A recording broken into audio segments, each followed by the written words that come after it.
Okay, the first question, how do you best engage the media when it comes to public relations in a B2B environment? Business-to-business environment is tricky for public relations because the client often wants to speak directly to their audience, which is another business. So the first thing you have to do is tell the client that all media is good media, with a few exceptions. You don't want any negative stories, but the fact is they can't choose who's going to consume the stories about them. So for business to business, you want to come up with the target audience that the business wants to speak to, but at the same time you're going to have to pitch general media. You're going to have to get the story out to all of the general media. So for example, we have a story right now with a company called Zero Spam. It's a Canadian company that does anti-spam software. And for their case, what we decided to do is, rather than just going out with a general announcement about the company, just saying, here's a company, do a profile about it, we came up with a storyline, and we're positioning them so that they're going to become the expert source for a topic. So there's a new legislation coming out. It's called the Bill C-28. It's an anti-spam bill. And we're positioning Zero Spam as the authority on this new anti-spam bill that's going to limit the amount of spam that's sent in Canada. So we're putting out a news release that takes a position for Zero Spam about this new bill and gets them out in front of this issue, because once this bill is launched, it's going to get a lot of media, and we want Zero Spam to be the company that all of the media goes to for their comments about this new anti-spam legislation. So that's an example of finding something that's timely in the news and using that to position the company as the expert so that they're quoted in the articles and their company name's mentioned a lot. And as far as business to business, you really want to tell the client that it's important that they get out in all forms of media, because their customers, even though they might not be speaking directly to them, they're still consuming that mass media. They're still reading the Globe and Mail and the top papers, and they're watching the top news programs. So they don't want to discriminate against any media and go for everyone. So the next one, what are the best PR practices to maintain control and media-friendly environment? Some of the best PR practices are making sure that you're talking to a journalist from a journalist perspective. So you don't want to go up to a journalist and say, please do a story about my company. It's a great company. You're going to love it. It's very exciting. Because for a journalist, the only thing they care about is their audience. All they care about is who they're talking to, and they're telling a story that the audience finds interesting.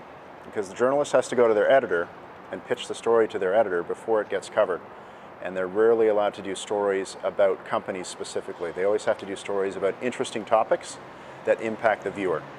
So for example, with going back to the anti-spam case, the editor and the journalist might be interested in the fact that the new anti-spam bill could lead to $1 million fines for average Canadians if they accidentally break this law, and it can lead to $10 million fines for small businesses.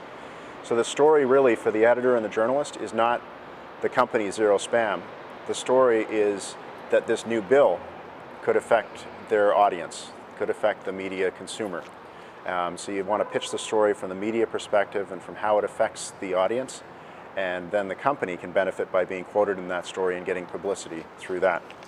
So that's just an example of making sure that the journalists treat your company in a media-friendly way.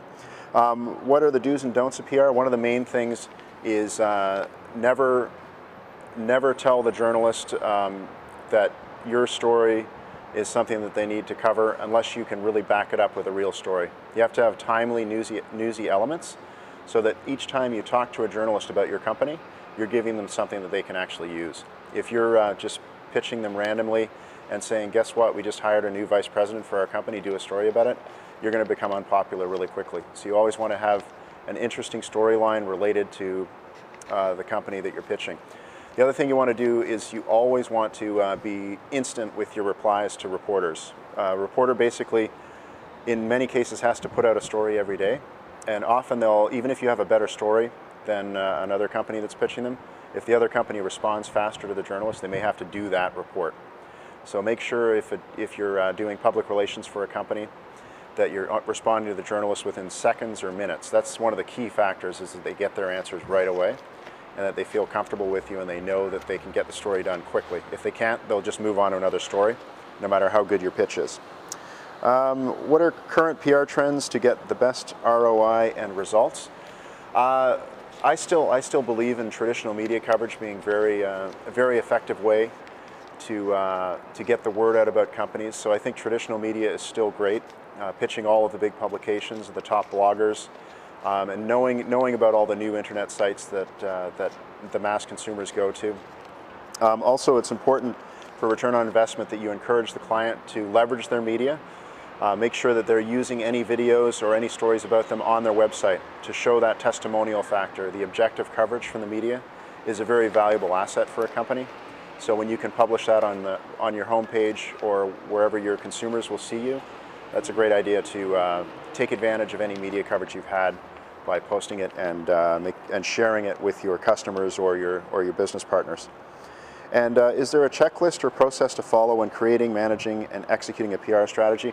One of the key things is to make sure you have a lengthy consultation with the company. So if you're the PR representative, you want to have a long conversation with them and basically interview them like a journalist would, so that you can find out what their priorities are, what their story is, and you can also find out the interesting backstories about the company. So you want to make sure that you ask about the founders, ask about the general partners, and find out what issues are interesting and what they've done in their past that could be interesting for journalists and consumers of stories.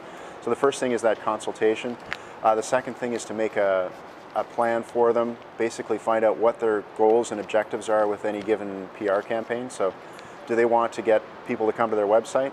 If they do, then you want to make your lists of media that you're going to target according to that. You want to make sure that you go after all of the top blogs, all of the top internet sites. You also want to subscribe to a media relations database, which will give you all of the contacts that you need. And from there you can build lists that cater specifically to that client.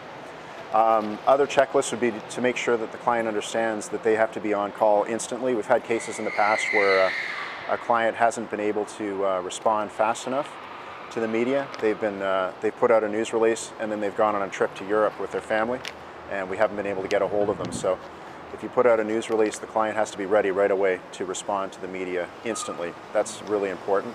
You're catering to the journalist. You're not forcing your story about your company down their throats. You're actually insisting that you're telling the journalist a story that they want to hear. So you have to build a storyline about your company that's interesting and compelling. So thanks a lot, and best of luck in your careers.